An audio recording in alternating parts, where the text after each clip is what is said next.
ఈరోజు వీడియోలో lining blouse cutting simple మెథడ్లో చూపిస్తాను. వీడియోని ఎక్కడ స్కిప్ చేయకుండా లాస్ట్ వరకు అయితే చూడండి. ఫస్ట్ వచ్చేసి లైనింగ్ని తడిపి ఆరబెట్టేసుకున్నానండి. మీడియం సైజ్ బ్లౌజు అంటే 39 అలా ఉంటుందన్నమాట. 1 మీటర్ లైనింగ్ తీసుకుంటే మీకు సరిపోతుంది. కొంచెం 80 సెంటీమీటర్ లైనింగ్ అంటే చిన్న సైజ్ బ్లౌజ్ అయితే 30 to 34 అయితే సరిపోతుంది.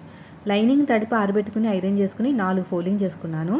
ఎల్ స్కేల్ తీసేసుకోండి. ఎల్ స్కేల్ తీసుకుని ఇక్కడ ఎడ్జెస్ అనేవి కరెక్ట్గా వచ్చేటట్లు చూసుకుంటే మాత్రం మీకు చాలా బాగా కుదురుతుంది. బ్లౌజ్ అనేది ఎక్కడ కూడా ఎక్కువ తక్కువ రాకుండా ఉంటుంది అనమాట. ఎల్ స్కేల్ తీసుకుని ఇక్కడ మన వైపు ఫోల్డింగ్ వైపు కరెక్ట్గా ఒక స్కేల్ పెట్టేసుకుంటే రెండో స్కేల్ అనేది ఆటోమేటిక్గా మనకు ఆపోజిట్ డైరెక్షన్లో స్ట్రైట్గా వెళ్ళిపోతుంది. ఇప్పుడు ఇక్కడ ఖర్చుల కోసం ఒక 1/2 ఇంచ్ తీసుకోండి. ఎక్స్ట్రా ఉన్న క్లాత్ అంతా కూడా నీట్గా కట్ చేసేయండి. బ్లౌజ్ హ్యాండ్ హైట్ పెంచమంటే ఇక్కడే పెంచుకోవాలండి. సో నాకైతే హైట్ పెంచమన్నారు కాబట్టి ఒక 1/2 ఇంచ్ అయితే పెంచాను. 1/2 ఇంచ్ ఖర్చులకి 1/2 ఇంచ్ హైట్ పెంచడానికి మొత్తం వదిలేసి మనం బ్లౌజ్ హైట్ అనేది షోల్డర్ కుట్టు దగ్గర మళ్ళీ ఖర్చుల కోసం పైకి ఒక 1/2 ఇంచ్ మార్కింగ్ అనేది వేసుకోవాలి, సరిపోతుంది. ఇప్పుడు మనకి హ్యాండ్ డౌన్ కావాలి కదా, ఆర్మ్ లూజ్ని బట్టి హ్యాండ్ డౌన్ అనేది ఉంటుంది. సో దీనికోసం బ్లౌజ్ని ఉల్టా తిప్పేసుకుని బ్యాక్ పార్ట్ నుంచి చెక్ చేసుకోవాలండి. పైన షోల్డర్ కుట్టు దగ్గర నుంచి సైడ్ జాయింట్ ఫస్ట్ కుట్టు వరకు ఎక్కడ సాగదీయకుండా నార్మల్గా పెట్టుకుని చెక్ చేసుకోండి ఎంత వచ్చింది ఏంటనేది. పైన షోల్డర్ కుట్టు దగ్గర నుంచి సైడ్ జాయింట్ ఫస్ట్ కుట్టు వరకు నాకు వచ్చేసి 8 మీద 7 గీతలు వచ్చింది. 8.5 వచ్చింది. 8వ నెంబర్తో ఆర్మ్ వస్తే చంక డౌన్ అనేది 3.5 పెట్టుకోవాలి. 3.5 పెట్టుకుని ఇలాగ ఎల్ స్కేల్ తోటి స్ట్రైట్గా ఇలా లైన్ అయితే వేసేసేయండి. ఇలా స్ట్రైట్గా వేసుకున్న తర్వాత ఇక్కడ 3.5 ఉంది కదా, దీనికి ఆపోజిట్లో కూడా 3.5 ఉందో లేదో చెక్ చేసుకోవాలి. ఇప్పుడు మనం 7.5 ఇంచులకి మార్కింగ్ వేసాం స్ట్రైట్గా. దీంట్లో సగానికి ఒక మార్కింగ్ వేసి 7.5 ఎందుకు వేసామంటే ఆర్మ్ లూజ్లో ఒక 1 ఇంచ్ మైనస్ చేసి వేసుకోవాలన్నమాట. స్ట్రైట్గా చూసుకుంటే కరువు తిరిగిన చోట ఒక 1/2 ఇంచ్ కవర్ అయిపోతుంది. హ్యాండ్ కరువు తిప్పుతాం కదా, సరిపోతుంది. 8వ నెంబర్ కాబట్టి క్రాస్గా పావు తక్కువ 2 ఇంచులు, షోల్డర్ దగ్గర 1 ఇంచు తీసుకుని ఇలా వీడియోలో చూపించినట్టు కర్వ్ అనేది చక్కగా తిప్పేసుకోవాలి. ఈ కర్వ్ తిరిగిన చోట లైన్ ఉంది కదా, ఒక 1/2 ఇంచు లోతు ఆర్మ్ లూజ్ దగ్గర మార్కింగ్ వేసాం కదా, అక్కడి నుంచి మన వైపుకి 1/2 ఇంచు మార్కింగ్ వేసుకోండి. హ్యాండ్ లూజ్ కూడా మార్కింగ్ వేసుకుని ఇలా ఎక్స్ట్రా ఖర్చు కోసం ఒక 2 ఇంచులు అయితే తీసేసుకోండి. మొత్తం కూడా ఇక్కడ కర్వ్ అనేది తిప్పేసుకోండి. ఇక్కడ 1/2 ఇంచ్ మార్కింగ్ వేసాం కదా, ఆర్మ్ లూజ్ తగ్గించి మన వైపు కూడా మార్కింగ్ వేసాం కదా, ఇదంతా కూడా నీట్గా ఇలాగా కర్వ్ అనేది తిప్పేసుకోవాలి. బ్లౌజ్ని ఇలా ఉల్టా మన కర్వ్ స్కేల్ని ఇలా ఉల్టా తిప్పేసుకుని నీట్గా మార్కింగ్ అనేది వేసేసుకోండి. ఇప్పుడు ఎలాగైతే మార్కింగ్ వేసామో సో సేమ్ అదే విధంగా కటింగ్ చేసుకుంటూ వెళ్ళిపోవాలి. ఇలా నీట్గా కటింగ్ చేసేసుకోండి. ఇక్కడ కూడా అంతే, ఖర్చుల కోసం ఇక్కడ మాత్రమే కట్ చేసుకోవాలి. అప్పుడు మీకు బాగా సేవ్ అవుతుంది క్లాత్ అనేది. ఇక నీట్గా ఇలా కట్ చేసుకోండి. ఇక సైడ్ కూడా అంతే, 2 లేయర్స్ని సపరేట్గా తీసేసుకుని లోత్ అనేది కట్ చేసేయండి. ఇక మిడిల్లోకి వచ్చిన టక్ అయితే ఇచ్చేసేయండి. 2 లేయర్స్ని సపరేట్గా తీసేసుకుని లోత్ అనేది కట్ చేసేయండి. ఇలాగా ఓకేనా, ఇలా నీట్గా కటింగ్ చేసుకుంటూ వెళ్ళిపోవాలి. ఈ సైడ్కి అతుకులు పడతాయి. నెక్స్ట్ వచ్చేసి బ్యాక్ పార్ట్ కటింగ్ అండి. ఈ బ్యాక్ పార్ట్ కోసం ఫోల్డింగ్ అనేది మన వైపుకు ఉండాలండి. ఫోల్డింగ్ అనేది మన వైపుకు ఉండాలి. కోరాస్ అనేవి ఆపోజిట్లో ఉండాలి, ఎందుకంటే ఫ్రంట్ హుక్స్ కాబట్టి. ఇది ఇలా కరెక్ట్గా పెట్టేసుకుని ఎల్ స్కేల్ తీసుకుని స్ట్రైట్గా లైన్ వేసేసేయండి. ఇక్కడ ఖర్చుల కోసం 1/2 ఇంచు హైట్ కూడా పెంచమన్నారు. దీనికోసం కూడా ఒక 1/2 ఇంచ్ అయితే తీసేసుకోండి. ఇలా నీట్గా ఇలా కట్ చేసేయండి. ఇలా మొత్తం కూడా ఇక్కడ ఎంత వచ్చింది నాకు వచ్చేసి ఆర్మ్ లూజ్కి 1 ఇంచ్ కప్పితే చెస్ట్ వస్తుందండి. 8.5కి 1 ఇంచ్ కప్పితే 9.5. నేను ఫ్రంట్లో కూడా చెక్ చేశాను. ఈ ఖర్చుల కోసం 1/2 ఇంచ్ అనమాట. మామూలుగా ఆర్మ్ లూజ్కి 1 ఇంచ్ కప్పితే చెస్ట్ అనేది బాడీ కరెక్ట్ ఫిట్టింగ్ ఉంటే వస్తుంది అనమాట. అంటే బాడీ అనేది కరెక్ట్గా ఉంటే, అన్నీ కూడా లూజులు టైట్లు లేకుండా బాడీ అనేది కరెక్ట్గా ఉంటే వస్తుంది. లేదంటే ఫ్రంట్ పార్ట్లో చెక్ చేసుకున్నా పర్లేదు, మీకు నేను చూపిస్తాను అది కూడా. ఇప్పుడు కింద ఖర్చుల కోసం 1/2 ఇంచు, బ్లౌజ్ హైట్ పెంచడానికి ఒక 1 ఇంచ్ తీసుకున్నాను. అది బ్లౌజ్ హైట్ ఖర్చులతో కలిపి మార్కింగ్ వేశాను. నెక్ డిప్ తెలియాలంటే వీపు పార్ట్ హైట్ ఎంత ఉందో ఖర్చులతో కలిపి మార్కింగ్ వేసుకోండి. అయితే వీళ్ళు నెక్ కూడా దింపమన్నారు, అందుకని హైట్ ఎంత పెంచానో అంతా దింపాను. ఇప్పుడు చెస్ట్ లూజ్ అనేది 4 వైపులా కరెక్ట్గా మార్కింగ్ వేసుకుంటే ఒక బాక్స్ లాగా రెడీ అవుతుంది. ఆ బాక్స్లోనే నెక్, షోల్డర్ అవన్నీ పెట్టుకుంటాం అనమాట. ఎక్కడ కన్ఫ్యూజన్ లేకుండా ఉంటుంది. ఇది కూడా అయిపోయిందండి. నెక్స్ట్ వచ్చేసి నేను చెప్పాను కదా మనకి చెస్ట్ అనేది ఎలా చూసుకోవాలి ఏంటి అసలు వీళ్ళకి బాడీ ఎలా ఉందో లేదో తెలుస్తుంది కదా. ఇలాగా ఉక్స్ పెట్టేసుకోండి. ఉక్స్ పెట్టేసుకుని సైడ్ జాయింట్ దగ్గర, జాయింట్ కూడా కాదు సైడ్కి ఫోల్డింగ్ పడుతుంది కదా, అక్కడ నుంచి ఇలా కరెక్ట్గా చూసుకుంటే నాకు ఇక్కడ కూడా 9.5, ఒక గీత తక్కువ 9.5 వచ్చింది. ఆర్మ్ లూజ్కి 1 ఇంచ్ కలిపినా కూడా 9.5 వచ్చింది. అంటే ఆర్మ్ లూజ్ 8.5 కదా, దీనికి 1 ఇంచ్ కలిపితే 9.5 వచ్చింది. అంటే వీళ్ళ బాడీ ఫిట్టింగ్ అనేది పర్ఫెక్ట్ అనమాట. సో ఇలాంటి వాళ్ళకి బ్లౌజ్ ఇలా కుట్టినా కూడా సెట్ అయిపోతాయండి. మనం ఎక్కువ ఇబ్బంది పడాల్సిన అవసరమే లేదనమాట. ఇలా కరెక్ట్గా పెట్టేసుకుని సైడ్ జాయింట్ వైపు నుంచి ఇక్కడ వరకు అంతే, ఇంకేమీ లేదండి. 9.5 ఇంచులకి అయితే మార్కింగ్ వేసేసుకోండి. ఇది కరెక్ట్ ఫిట్టింగ్ అనమాట. ఇలా 9.5 ఇంచులకి మార్కింగ్ అనేది వేసేసుకోవాలి.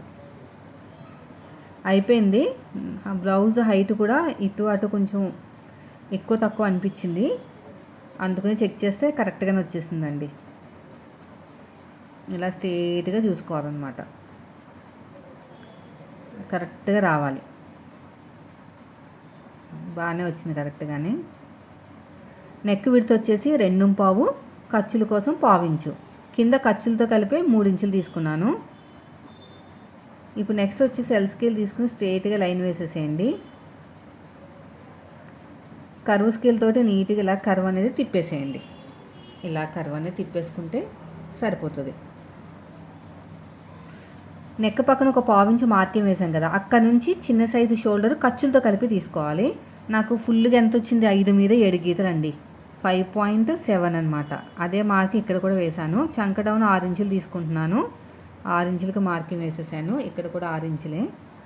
ఈ స్కేల్ తీసుకుని స్ట్రేట్గా ఎల్ షేప్ ఇచ్చేసేయండి. ఇక్కడ కూడా అంతే.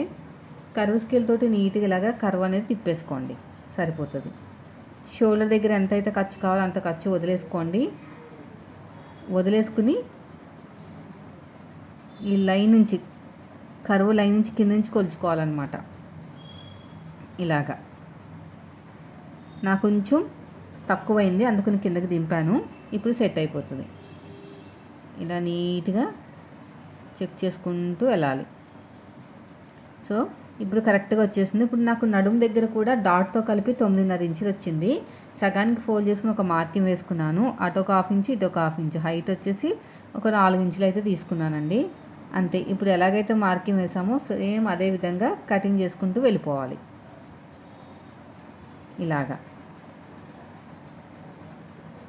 ఇలా నీట్గా కటింగ్ చేసుకుంటూ వెళ్ళిపోండి. ఇక్కడ కూడా అంతే. వీడియో నచ్చితే మాత్రం లైక్ చేయండి ఫ్రెండ్స్. మీరు మన ఛానల్ ఫస్ట్ టైం చూస్తే సబ్స్క్రైబ్ చేయండి. ఇలాగా కటింగ్ చేసుకుంటూ వెళ్ళిపోండి. ఇటు సైడ్ కూడా అంతే. ఇక చిన్న టక్ అయితే ఇచ్చేసేయండి. ఇక్కడ చిన్న టక్ ఇచ్చేసేయండి. అడుగు భాగంలో కూడా ఒక మార్కింగ్ అనేది వేసేసుకోండి. అయిపోయిందండి. ఇప్పుడు నెక్స్ట్ వచ్చేసి మనకి ఫ్రంట్ పార్ట్ ఫోల్డింగ్ అనేది ఆపోజిట్లో పెట్టుకోవాలి. ఇప్పుడు ఫోల్డింగ్ అనేది ఆపోజిట్లో పెట్టుకుంటే మీకు కరెక్ట్గా వచ్చేస్తుంది అనమాట. చూడండి, ఇలాగా క్రాస్ కటింగ్ అండి, క్రాస్గా పెట్టేసుకోవాలి. క్రాస్ కటింగ్ అయితే మాత్రం ఇలా క్రాస్గా పెట్టేసుకుని ఫోల్డింగ్ అనేది మన వైపుకు ఉండాలి. ఇలా కరెక్ట్గా పెట్టేసుకుని యాస్టీజ్గా మార్కింగ్ అనేది వేసేసుకోండి. ఫోల్డింగ్ వైపు కూడా అంతే. ఫోల్డింగ్ వైపు కూడా కరెక్ట్గా మార్కింగ్ వేసేసుకోండి. మార్కింగ్ వేసేసుకుని మన వైపు కూడా అంతే. ఇలాగా 1/2 ఇంచు లోతు అయితే తీసేసుకోండి. ఇలా ఒక 1/2 ఇంచు లోతుని తీసేసుకోండి. ఇప్పుడు నెక్స్ట్ వచ్చేసి ఫ్రంట్ పార్ట్ హైట్ మనకి ఫ్రంట్ నెక్ అనమాట. సో ఫ్రంట్ పార్ట్ నెక్ ఎలా చూసుకోవాలంటే షోల్డర్ దగ్గర కావాల్సినంత ఖర్చు వదిలేసుకోండి. నెక్ రౌండ్ చెక్ చేసుకోవాలి. ఫస్ట్ నేను ఫ్రంట్ పార్ట్ హైట్ చూపించేస్తాను. ఉక్సు పట్టి వైపు నుంచి చూసుకోండి. పైన షోల్డర్ కుట్టు ఉంటుంది కదా, అక్కడ నుంచి కింద షేప్ బెల్ట్ ఖర్చులతో కలిపి నాకు 12 మీద 7 గీతలు వచ్చింది. 12.7 కింద ఖర్చులతో కలిపి పైన ఖర్చులు వదిలేసి మార్కింగ్ వేసుకునేటప్పుడు కూడా పైన ఖర్చులు వదిలేసి కింద ఖర్చులతో కలిపి మార్కింగ్ వేసుకోవాలి. ఇలా అయిపోయిన తర్వాత ఎల్ స్కేల్ తీసేసుకుని స్ట్రేట్గా లైన్ వేసేసేయండి. ఎల్ స్కేల్ తోటి కరెక్ట్గా వస్తుంది. ఎల్ స్కేల్ అయితే ఇప్పుడు నెక్ చెప్తానని చెప్పాను కదా మీకు. ఈ సైడ్ జాయింట్ కూడా ఒకసారి చెక్ చేసుకోండి.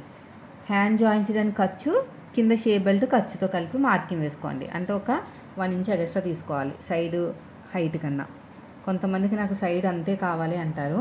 ఇప్పుడు నెక్ దగ్గర 1/2 ఇంచ్ వదిలేసుకుని ఆ లైన్ పక్క నుంచి, మనకి లైన్ ఉంది కదా, ఆ పక్క నుంచి మార్కింగ్ వేసుకొని ఎక్కడైతే డౌన్ అవుతుందో దానికన్నా ఒక 2 గీతలు పైకే పెట్టుకోండి. ఎందుకంటే రౌండ్ తిప్పుతాం కదా, నెక్ రౌండ్ తిరిగిన చోట ఈ 2 గీతలు కవర్ అవుతుంది అనమాట. ఇలా చెక్ చేసుకుని నెక్ డీప్ కన్నా ఒక 2 గీతలు పైకే పెట్టుకోవాలి. తక్కువ అయితే పెట్టుకోకూడదు. 1కి 2 సార్లు చెక్ చేసుకోండి బెస్ట్. ఇలా రౌండ్గా రావాలన్నమాట. అప్పుడు మీకు వీ షేప్ అనేది రాదు. ఇలా కరెక్ట్గా ఇలా పెట్టేసుకుని ఇలాగా అంతే. ఇప్పుడు నెక్ దగ్గరించి పట్టుకుని కింద నుంచి 2 హుక్స్కి మార్కింగ్ వేసుకోండి. మన వైపు నుంచి 2.5 ఇంచులు మీడియం సైజ్ కాబట్టి డాట్కి మధ్యన గ్యాప్ 1 ఇంచ్ ఉంది, అంతే తీసేసుకోండి. తీసుకున్న తర్వాత డాట్ హైట్ కూడా షేప్ బెల్ట్ ఖర్చులతో కలిపే మీరు మార్కింగ్ అనేది వేసుకోవాలి. ఇలా షేప్ ఇచ్చేసేయండి. నెక్ దగ్గర ఒక 1/2 ఇంచ్ వదిలేసుకుని ఈ రెండింటి మధ్యలో ఒక డాట్ వస్తుంది. ఈ రెండింటిని బ్యాలెన్స్ చేసుకుంటూ 3 డాట్ వస్తుంది. ఇక సైడ్ జాయింట్ వైపుకి మార్కింగ్ వేసాం కదా, దాన్ని బట్టి ఫ్రంట్ పార్ట్ అనేది క్రాస్గా లైన్ వేసుకోవాలి. అంతే. ఇప్పుడు ఎలాగైతే మార్కింగ్ వేసామో సేమ్ అదే విధంగా కటింగ్ చేసుకుంటూ వెళ్ళిపోండి. వీడియో నచ్చితే మాత్రం లైక్ చేయండి ఫ్రెండ్స్. మీరు మన ఛానల్ ఫస్ట్ టైం చూస్తే సబ్స్క్రైబ్ చేయండి. ఇలా నీట్గా కటింగ్ చేసుకుంటూ వెళ్ళిపోవాలి. ఈ సైడ్ కూడా అంతే. ఇలా మొత్తం కూడా ఇలా నెక్ రౌండ్ కూడా అంతేనండి. నెక్ రౌండ్ దగ్గర కూడా అంతే, ఇక్కడ సైడ్ కూడా అంతే. ఇంకా చిన్న టక్ అయితే ఇచ్చేసేయండి. ఇక్కడ కూడా చిన్న టక్ ఇచ్చేసేయండి. అడుగు భాగంలో కూడా మార్కింగ్ అనేది వేసేసుకోండి. ఇదే మార్కింగ్ అడుగు భాగంలో కూడా వేసేసుకోండి. అయిపోయింది. బ్యాక్ పార్ట్ మీద ఫ్రంట్ పార్ట్ పెట్టేసుకుని మీరు సైడ్ జాయింట్ ఎంత వచ్చిందో చూసుకుంటే మీకు షేప్ బెల్ట్ అనేది ఎక్కువ తక్కువ రాకుండా సైడ్ జాయింట్ చేసేటప్పుడు బాగుంటుంది అనమాట. ఇదిగో నేను చూపిస్తాను చూడండి. బ్యాక్ పార్ట్ మీద ఫ్రంట్ పార్ట్ పెట్టేసుకోండి. ఇలా కరెక్ట్గా పెట్టేసుకుని ఒక 1/2 ఇంచ్ టేప్ని వదిలేయండి. ఇలా పెట్టేసుకోండి. కరెక్ట్గా ఒక 1/2 ఇంచ్ టేప్ని పైకి వదిలేయండి. నాకు 2.5 ఇంచులు వచ్చింది. ఇప్పుడు షేప్ బెల్ట్ ఎలా కట్ చేసుకోవాలో చూపిస్తాను. ఇక్కడ కూర ఉన్న క్లాత్ని ఫస్ట్ తీసేసేయండి. ఈ కూర ఉన్న క్లాత్ని మొత్తం కూడా నీట్గా తీసేసేయాలి. తీసేసుకుని ఉన్న క్లాత్తోనే అడ్జస్ట్మెంట్ అనేది చేసుకోవాలన్నమాట. పొడుగు వచ్చేసి 10.5 ఇంచులు తీసుకోండి, సరిపోతుంది. పొడుగు వచ్చేసి 10.5 ఇంచులు. ఇక్కడ కొంచెం క్రాస్గా వచ్చింది. స్కేల్ తోటి స్ట్రేట్గా లైన్ వేసేసుకుంటే చాలు. ఇక సైడ్కి 2.5, మనకి పొడుగు వచ్చేసి 10.5. ఈ సైడ్ జాయింట్ వైపుకి నేను చెక్ చేశాను ఆది బ్లౌజ్ నుంచి చెక్ చేసుకుంటే ఒక 1/2 ఇంచ్ వదిలేయాలి. నాకు 3.5 వచ్చింది. షేప్ దగ్గరేమోని 2.5 వచ్చింది. అవన్నీ కలుపుకుంటూ ఇలా షేప్ అనేది తిప్పేసుకోవాలి. కింద కూడా క్లాత్ ఉంది కదా, ఆ క్లాత్ కూడా నీట్గా కట్ చేసేయండి. అంతేనండి, చూసారా? ఫైనల్గా అయితే బ్లౌజ్ కటింగ్ అయితే అయిపోయింది.